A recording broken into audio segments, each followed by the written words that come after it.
And 10F, adopt a resolution amending the resolution number 2006-75 establishing salary and benefits for the elected city clerk and city treasurer position, and adopt a resolution amending the cable television promotional account policy to include city clerk and city treasurer positions.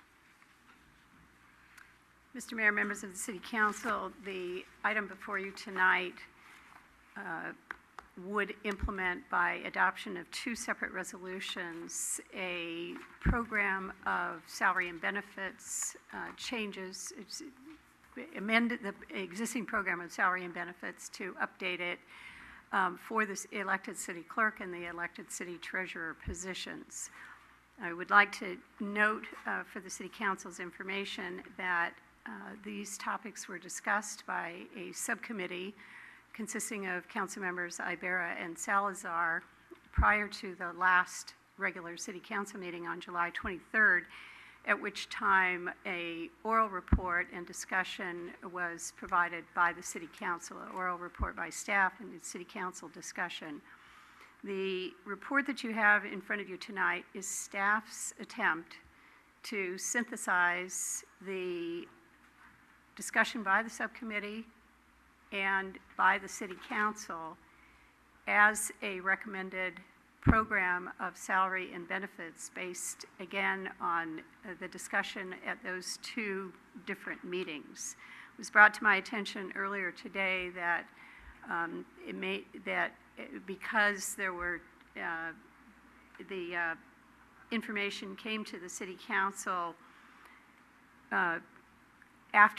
close after the subcommittee met and was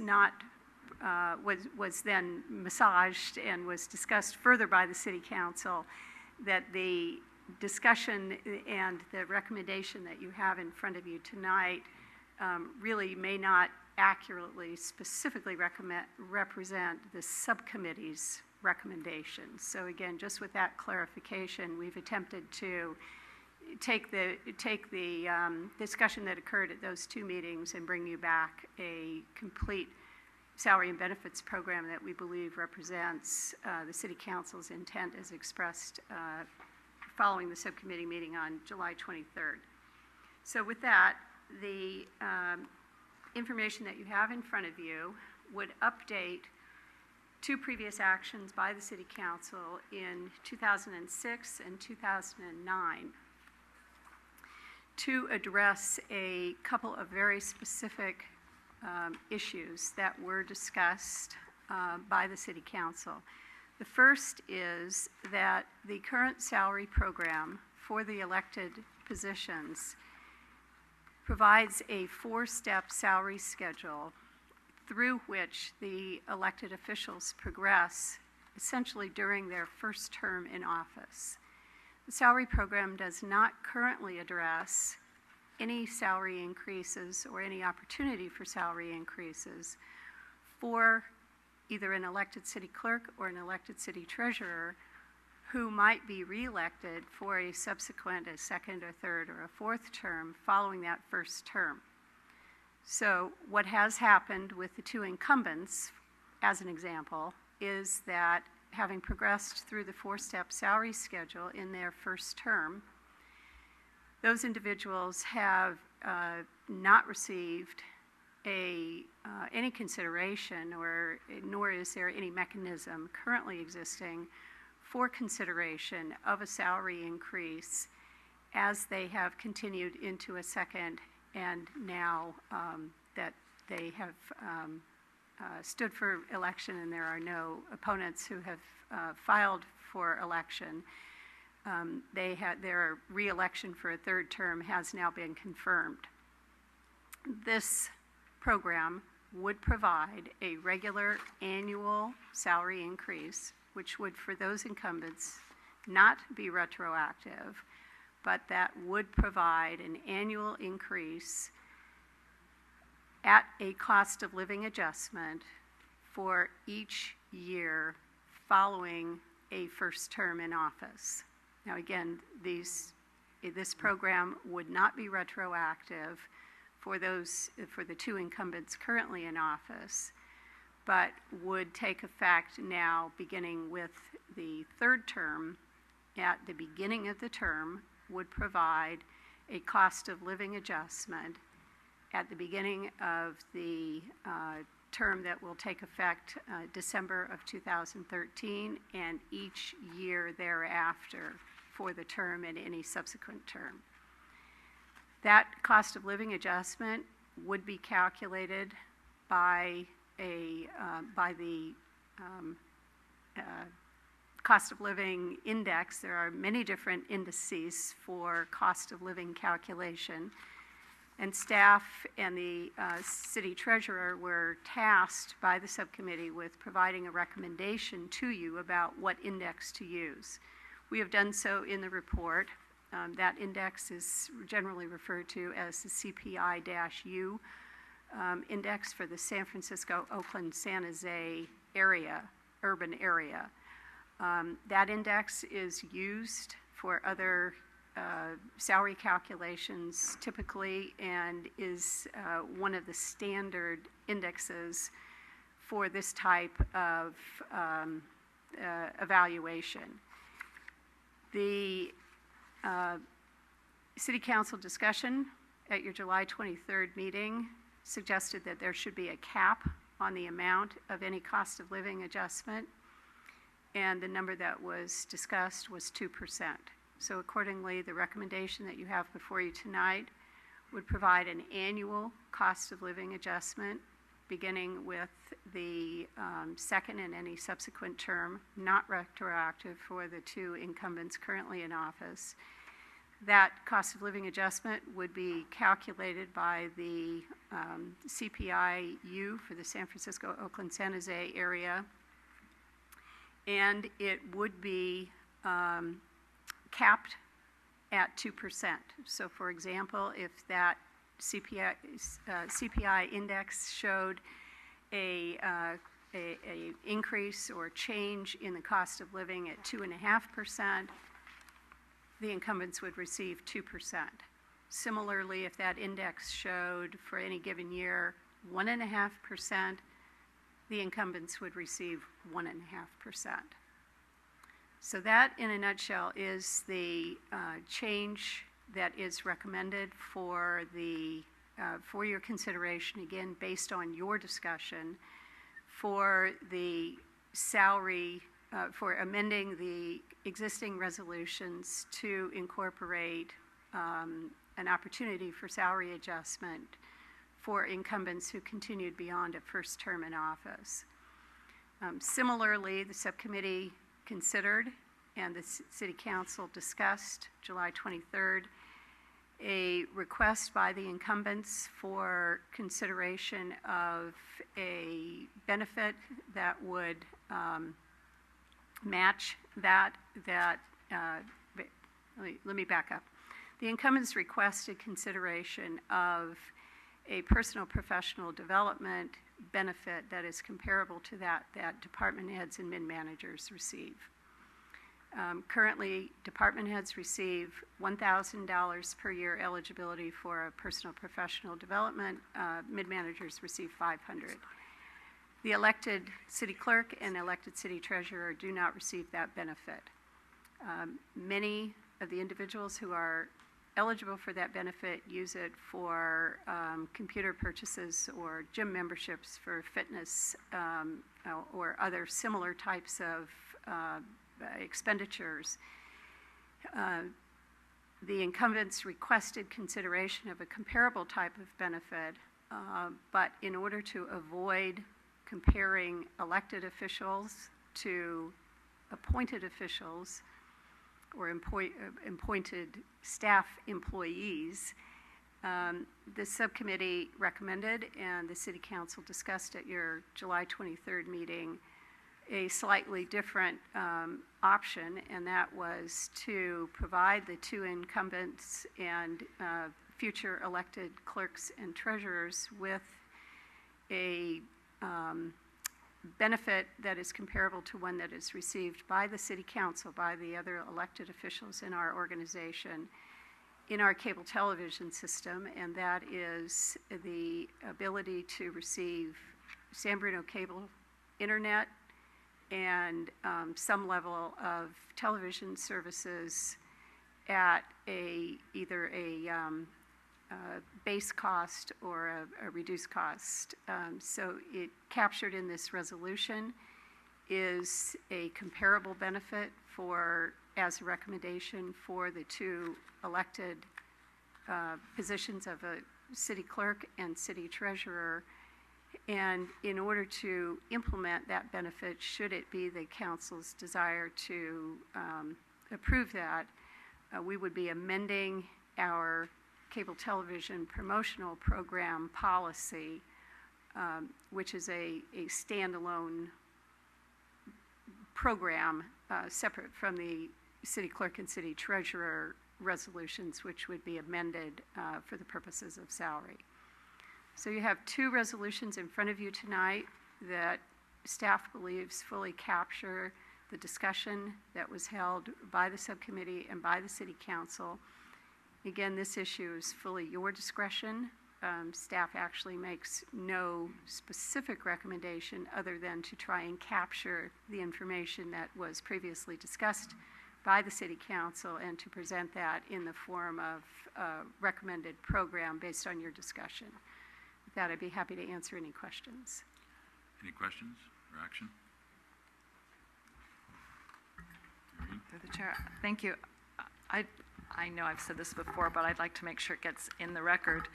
I am fundamentally and philosophically opposed to any automatic pay raises for elected officials, not because they may or may not deserve it or any of those other reasons, but elected officials are just that. They're elected, and they have they do not necessarily have any qualifications for the job they are elected to. You know, it's just like any other. It's like the city council. We may or may, you know, some of us are more qualified or less qualified, but we all have the same job. We all have the same responsibilities, et cetera. So I would like it noted that that is my position. Anyone else? Through the chair. Michael? I noticed that in the staff report, it says, there's a line in here that says, additionally, the city council reserves the discretion to determine if in any future year of economic constraint where salary increases for employees are not being provided to similarly not grant the annual cost of living adjustment to the city clerk and city treasurer. That's not extremely clear, but what it says is that the council reserves the right to pretty much cancel the increase in years that are determined to be financial hardship years. However, that statement does not appear anywhere in the resolution. And so if we do go forward with bringing the resolution, I just want to make sure that that particular item is captured in there.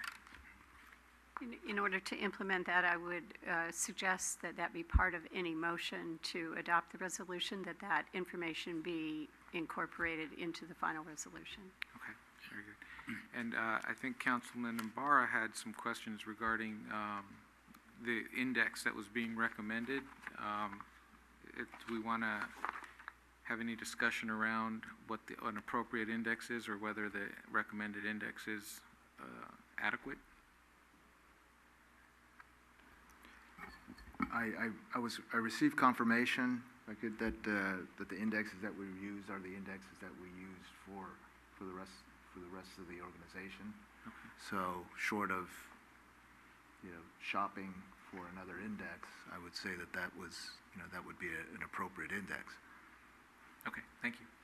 That's only a question. Yeah. I just want to reiterate that I put it out there at the last meeting whether 2% would be an appropriate cap, and other than the vice mayor, I believe there was no other comment as to a cap. I pointed out that an incumbent, to be simple, to the incumbent city clerk, the steps are 6% increases, So that's collectively an 18% increase over 4 years. And so a 2% cap would be an 8% cap for, for the entire, the next 4 years. So you do the math, and I think it's very reasonable, for under $1,700, there's that $1,700 figure again. That $1,680 would be, the overall increase, for 1 year. So I think that's reasonable. I'm in favor of, because it's not a represented employee, I'm in favor with even putting a clause saying any city council or any future city council does have the right to, to alter that, that increase. And really, at any given time, correct me if I'm wrong. So, placing the clause in the resolution is I'm in favor of that. Through the chair. So just so I understand, in the 5th year, so person returns to office in the 5th, 6th, 7th, 8th year, there's a potential of 2%, 2%, 2%, et cetera. Is that correct? That would be the maximum. So, yes, there's that potential. So I think on Councilmember Salazar's point, because we had discussed that it was at least my position that if the employees, and I think it was also the clerk and the treasurer, were not receiving an increase, or if there were furloughs as there were, then that should not be automatic. That was, I thought, our discussion. I believe that was concurrence. The other thing is that the only one other aspect that makes me wonder is that it's a potential within 4 years for 8%. Potentially not, but the maximum. And in essence, I think back to city employees who don't have an automatic cost of living index, who don't have that opportunity or potential through meet and confers, through labor negotiations, which I'm familiar with, being on both sides of those. And so in essence, having it come up every year, we kind of get back to where we were, where again it comes back up to the council on an annual basis, really is a position elected by the people. And that's the qualification, being a resident, being 18, and being elected. And therefore, you're not unqualified. You've been given that trust and that honor to hold that position. So I just don't know if the subcommittee had thought that means a potential of 8% 4 years, another 8% 4 years, and then I'm looking at the other side, even though they're in two different units. I mean, there is no unit here, and they're not part of management. So that was my only question I throw out to the subcommittee to try to help me understand.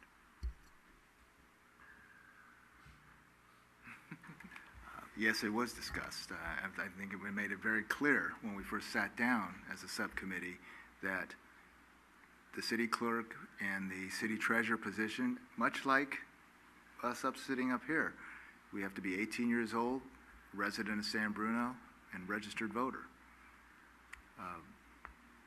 That's why I believe, if you want to question the salaries of a newly elected, then we've got a whole nother can of worms.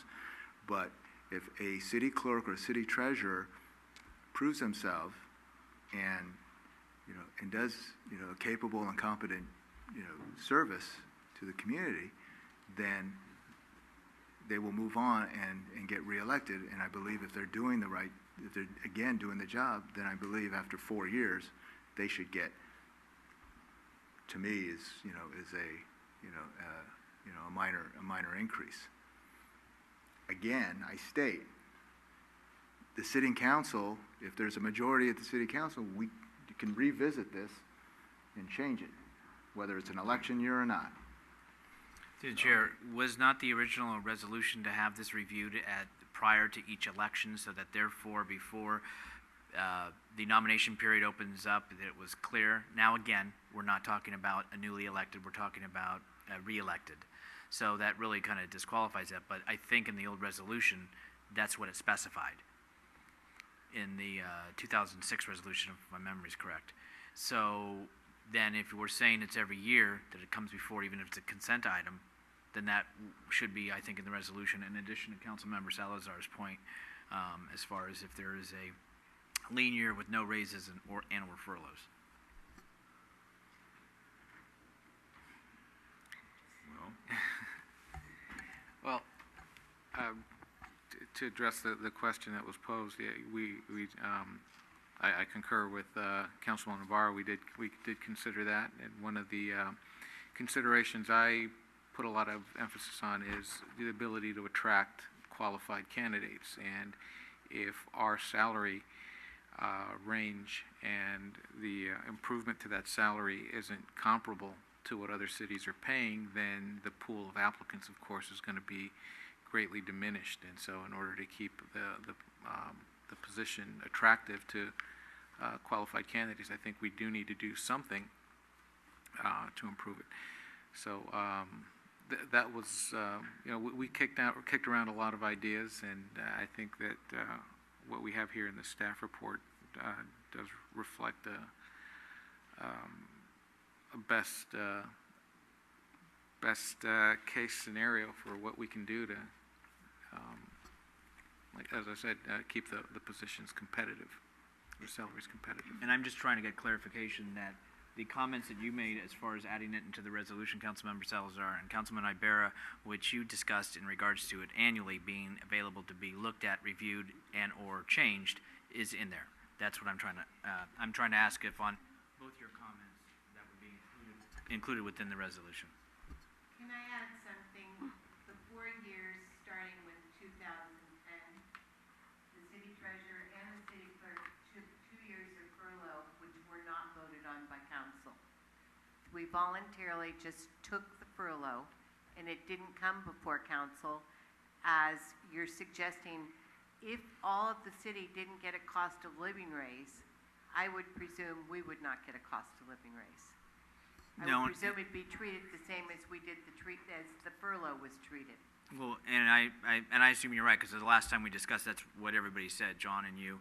But I think it just needs to be put in there because future persons in that position may not have the same sentiment or the same compassion that you did during those times. action by the council? Through the chair. Michael? At some point during our discussion here, I'd like to recommend that that the council provide direction to staff to look into presenting an option to the voters of making these positions appointed rather than elected positions. So I don't know if that's something that we would want to discuss and recommend, or something that we can discuss and recommend, since it's not agendized. It's just providing a suggestion, something that would come back to us. But I would want to see that addressed either as part of this discussion, or if it's more appropriate, as part of a separate discussion. Yeah, I made that pretty clear, my feelings on that. I think we need to look at that very seriously, but it does have to go to the voters, and it would have to be at a proper election. So I think we can open up that discussion, but can't do a whole lot about it for a while. So. Okay. So yeah, and my thought was that since we're discussing the positions now, and we're at a point where we know our incumbents are going to remain in office for another 4 years, that it might be a good time to start looking at that and possibly put something on a ballot in 2 years, and provide plenty of planning time for anyone who might be considering future years, or even if our incumbents were considering running again. But I do think there's a lot of things that need to be considered in terms of what the costs and benefits would be to the city by making that switch, and maybe trying to gauge the appetite of the public for making that change. So I think the sooner the better if we're going to make that decision. But having thrown that out there, I'll introduce this particular, actually the first resolution, which is for the salary adjustments for a vote. And with the I'm sorry, with addition. the change that we will add the commentary on reserving the right to not provide an increase on certain years. Lean years. Lean years. May I Not certain. ask for precise clarification? I've heard discussion about having this reviewed annually by the city council, or are you, is per Councilmember Medina's comment earlier, is that what the city council is looking for, or are you looking for that to, for this council to exercise discretion at its option when and if a situation were to come again where bargaining units are not receiving any adjustments? In other words, initiated by the city council or brought back to you annually?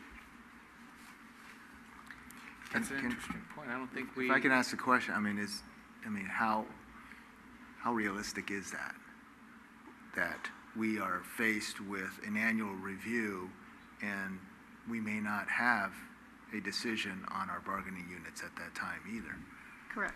So how do, I don't think it should be just an annual review, if I want to just be, for clarification, I think it should just be at the latitude. Right now, my understanding is a resolution, you have to wait 4 years before you even discuss it. Now, there would be a 2% for that. Good point. That it gave the latitude to the council to be able to review it prior to that point. Okay. But not that it would come up for action item every year, and we have to go through this. That Good. was my I intent. want to make sure there's no Is that- confusion. is that So, so we will amend the, Clear? but your proposal would amend the resolution to allow that to be brought back at any time that the council saw fit to do so. Okay. Okay, Yeah, I Clerk? think that's good. Okay.